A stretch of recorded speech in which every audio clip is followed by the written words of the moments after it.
Onegashimasu! Bentornati ragazzi in questo nuovo episodio. Questo è il primo video che faccio dopo le vacanze. Infatti i video che sono stati pubblicati fino alla scorsa settimana erano video che avevo già preparato prima di partire per le vacanze, perché una volta in vacanza sapevo sicuramente di non poter chiaramente portarmi il lavoro, registrare o editare il video, perché sono stato in vacanza in Thailandia, precisamente sono stato a Bangkok e non potevo naturalmente non allenarmi, non prendere l'occasione per allenarmi in questa disciplina che rappresenta da sempre la Thailandia, ovvero la Muay Thai. Volete sapere com'è andata? Beh, vi racconto tutto in questo episodio. Dopo la sigla.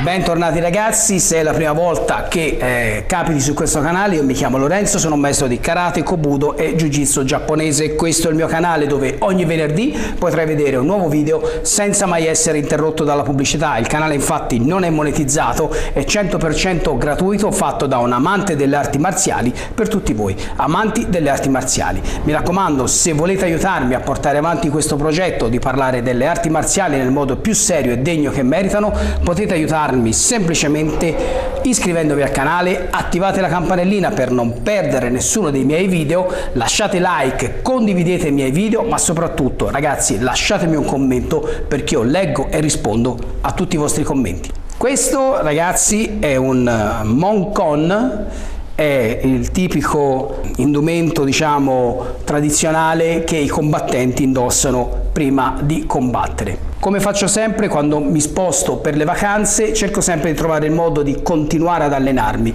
Quest'anno la mia meta è stata la Thailandia, più precisamente Bangkok. Nelle settimane precedenti ho iniziato a prendere informazioni per trovare un dojo dove allenarmi, un posto dove continuare ad allenarmi. Infatti all'inizio, come al solito, avevo pensato di trovare una palestra di karate oppure una scuola di spada, ma poi ho cambiato idea ed ho deciso di fare un'esperienza diversa, andare a fare una lezione di Muay Thai. Pubblicherò anche un video più avanti dove vi darò tantissimi consigli per tutti quelli che vogliono fare questa esperienza, per provare ad allenarsi nei vari paesi senza fare brutte figure e soprattutto ben organizzati. Sono riuscito in questo mio progetto, ma c'è di più. Durante la mia esperienza in questo paese ho incontrato anche due persone speciali, ma ve ne parlerò più avanti nel video.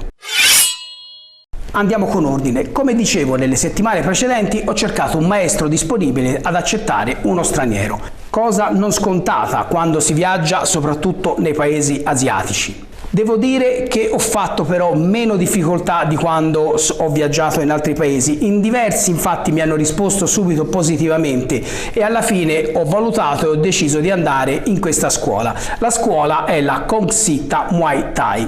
Il maestro è stato molto gentile, ha accettato infatti di incontrarmi, di farmi andare appunto ad allenare e mi ha proposto un giorno e un orario che io naturalmente ho accettato subito. Devo dire che il maestro è stato davvero molto gentile, disponibile ed ospitale, e nonostante non parlasse una parola di inglese e né tantomeno io conosco il thailandese, insomma, come dico sempre io, sul tatami alla fine ci capiamo sempre. Come sapete pratico karate a contatto, il combattimento a contatto, e la Muay Thai è particolarmente rispettata proprio per la sua forma di combattimento molto duro, molto risoluto, quindi ero molto curioso di provare le differenze che avrei trovato.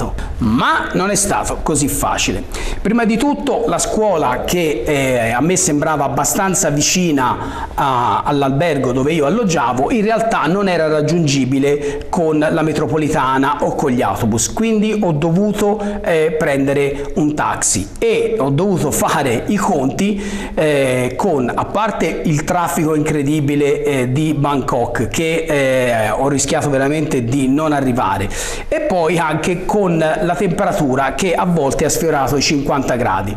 Quindi mi sono alzato la mattina e ho deciso di partire con diverse ore di anticipo, proprio perché avevo notato, come mi è stato confermato, che Bangkok ha un traffico veramente incredibile. Quindi la macchina che avevo prenotato a un certo punto ha avuto un imprevisto, è cambiato l'autista, è cambiato la macchina, questo ha portato un ritardo sulla tabella di marcia che mi ha fatto rischiare di non arrivare in tempo. Però insomma alla fine sono riuscito ad arrivare in tempo alla scuola e ho subito incontrato il maestro ed una sua assistente. Infatti poi a fare questa esperienza eravamo in due, io e la mia ragazza Silvia. Naturalmente avevo portato, come faccio sempre, dei regali da dare al maestro, che ha apprezzato e ha voluto subito fare una foto ricordo con questi miei regali che gli avevo portato. Parlando della lezione, non è stata una lezione leggera, come ho detto prima, perché comunque ragazzi, allenarsi con quella temperatura, se uno non è abituato, è veramente complicato. Naturalmente l'impostazione della Thai, la guardia, gli spostamenti, la struttura delle tecniche fondamentali sono molto diverse dal karate e devo dire che è stato molto difficile seguire tutte le spiegazioni del maestro, che era veramente gentile e veramente professionale. Quindi la lezione si è alternata tra alcuni esercizi come appunto gli addominali e alcuni esercizi legati alla resistenza a delle tecniche vere e proprie da fare da soli, in coppia e poi al sacco. Ragazzi, è stato davvero un lavoro veramente impegnativo.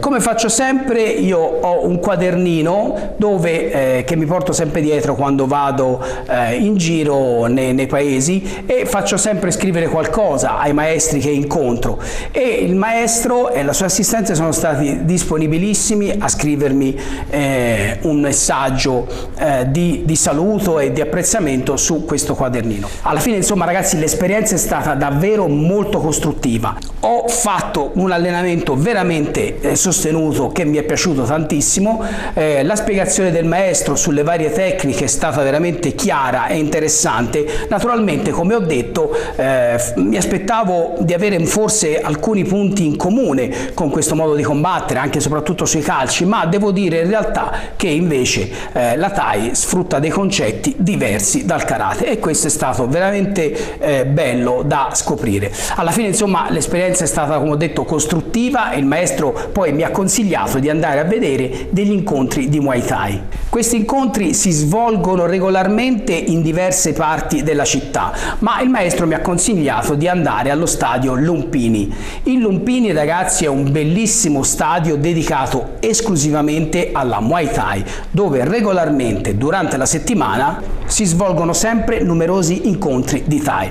Abbiamo deciso così con Silvia di andare a vedere uno di questi eventi, e qui mi ricollego alla sorpresa che vi ho anticipato all'inizio, perché in questo video infatti non vi parlo solo della mia esperienza, ma ho visto infatti che nel tabellone della serata in programma c'erano due incontri particolari, ovvero c'erano due incontri dove c'erano due italiani a combattere quella sera, una ragazza ed un ragazzo. Un motivo in più per andare sia a vedere da vicino la Thai in Thailandia, che per dare supporto a questi due ragazzi che, devo dire la verità, in quel momento non conoscevo. E non solo, alla fine della manifestazione ho incontrato questi due combattenti e siamo rimasti in contatto. E mi ha colpito molto infatti la storia di questi due ragazzi, quindi ho deciso di parlare anche di loro in questo video, perché questi due ragazzi possono essere una dimostrazione della vera passione che molte persone hanno per le arti marziali. La ragazza si chiama Elisabetta Solinas. Elisabetta pratica Muay Thai da una decina d'anni e non è una principiante. Pensate che per anni ha combattuto fuori categoria. Il suo peso infatti è sempre oscillato tra i 43 e i 45 kg, ma ha dovuto sempre combattere nei 50 kg perché non aveva avversarie di categoria di peso più basse. E la ragazza in questione, ragazzi, ha ottenuto vittorie a livello italiano, a livello europeo e anche a livello mondiale, avendo vinto a Venezia un campionato del mondo nella categoria 48 kg. Quest'estate Elisabetta decide di trasferirsi per un mese intero in Thailandia, si allena e arriva così sul prestigioso ring del Lumpini. L'incontro lo perderà per pochi punti, ma di sicuro a me lascia una buonissima impressione. Una combattente con un gran coraggio, tecnica e tanta determinazione. Si scambiano veramente dei bellissimi colpi con la sua avversaria e Elisabetta non si tira mai indietro, anzi attacca sempre con tecniche veloci, precise e molto pericolose. Devo dire ragazzi che essendo lì a pochi metri dal ring si sentiva davvero l'intensità dei colpi che queste due ragazze si scambiavano ed Elisabetta infatti mi è sembrata fin da subito molto decisa, come una ragazza appunto che ha molta esperienza, e infatti poi così ho scoperto dopo. Come ho detto, l'incontro è stato perso per pochi punti, ma quello che ne rimane ragazzi, rimane veramente una guerriera vera e propria. Il secondo italiano invece si chiama Luca Santini. Come Luca stesso mi ha detto, si è trasferito in Thailandia da un anno per inseguire il suo sogno di carriera in questa disciplina. L'incontro di Luca è un incontro combattuto, ma la superiorità di Luca nei confronti del thailandese, anche se io non sono un esperto in questo caso di Thai, mi appare evidente fin da subito. Come ho detto, non sono un esperto di Thai, ma ho visto fin da subito che forse Luca aveva una marcia in più, e di questo infatti ne ho la conferma quando ad un certo punto, dopo aver lavorato in modo molto efficace il suo avversario, Luca con un circolare alto manda giù il thailandese. Insomma, una vittoria veramente meritata. Le loro storie mi hanno particolarmente colpito perché parliamo di due atleti giovani che, come nel caso di Luca, sono disposti a fare tutto quello che c'è da fare per inseguire il loro sogno marziale. Vi lascio inoltre qui in descrizione alcuni loro incontri, alcuni link che li riguardano e alcuni filmati dove li potete vedere in azione, e soprattutto un'intervista di Luca, e qui tutti gli appassionati di Thai dovrebbero guardare in particolar modo appunto il link dell'intervista di Luca, perché Luca in questa intervista spiega un po' come funziona il trasferirsi in Thailandia per combattere e dà veramente tantissimi consigli veramente utili. Quindi se amate la Thai e avete questa curiosità su come si inizia una carriera, oppure volete scoprire due grandi combattenti che magari ancora non conoscevate, vi consiglio di guardare il link qui sotto. Insomma ragazzi, in conclusione posso dire che anche questa volta essermi spostato e aver avuto l'obiettivo di andare ad allenarsi è stata una scelta che si è rivelata vincente, perché sono stato veramente bene, sono stato trattato benissimo, ho fatto veramente una grandissima esperienza e soprattutto ho avuto la fortuna di incontrare questi due lottatori da vicino e di vedere veramente live, in presa diretta, cosa vuol dire quando si investe il proprio tempo, la propria energia, la propria passione per inseguire il proprio obiettivo. Quindi ragazzi, vi invito a seguire questi due ragazzi, guardate i loro combattimenti, seguiteli sui social, Luca Santini e Elisabetta Solinas, due grandi combattenti italiani. Bene ragazzi, il video finisce qua. Mi raccomando ragazzi, se non l'avete ancora fatto, iscrivetevi al canale, lasciate like, condividete i miei video, ma soprattutto lasciatemi un commento, perché io leggo e rispondo a tutti i vostri commenti. Noi ci vediamo al prossimo episodio. Domo arigato!